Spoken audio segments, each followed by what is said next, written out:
And these are a couple of things that we are doing in King County government that are ideas that I think would very easily apply in the fire and emergency management business anywhere around the world. So the first one is an idea we call product-based budgeting.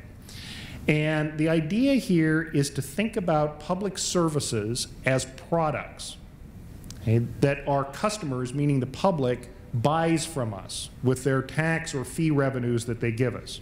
Okay? And in your work, this is really easy to figure out what your products are, at least at some level. So it's 911 responses. And you might be able to break those down into different sub-products based on what the response is for. So, false alarms versus medical versus fire response versus, more complex fire response, et cetera.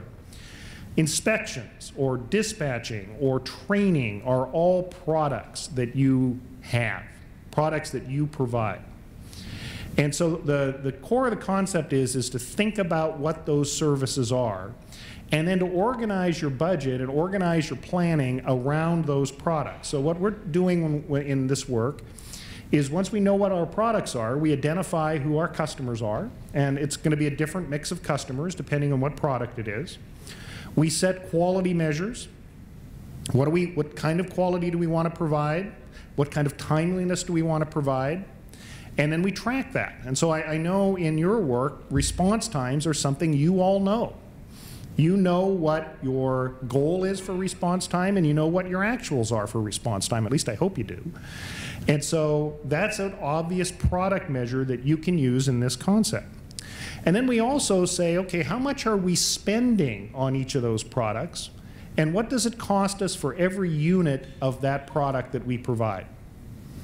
And I think you would be very surprised if you did your budget in this way. When the ones that we have started pilot, when you ask the senior management team, well, what do you think you spend on every one of those units? They usually had some idea.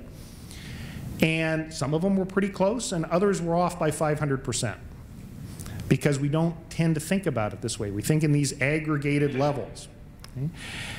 And another way that many of you can use this is you buy products from other parts of your government. Okay, so the fuel example that was used. They also should be treating you as a customer and saying, here are the products we're selling you. Here's the quality we commit to. Here's the timeliness we commit to. Okay? And so this is something that internal service agencies can use as well. So we started this year with 6 of our departments, ranging some very small ones like our animal services department, all the way up to our very large agencies like our wastewater utility and our solid waste utility. And everyone ended up in a little different place, and we've learned some things from that will apply in the future. But it has turned out, we think, to be a really good concept about how we can organize our financial thinking, and also it's a very good communication tool with our public and with our elected officials. Right? So that's one idea.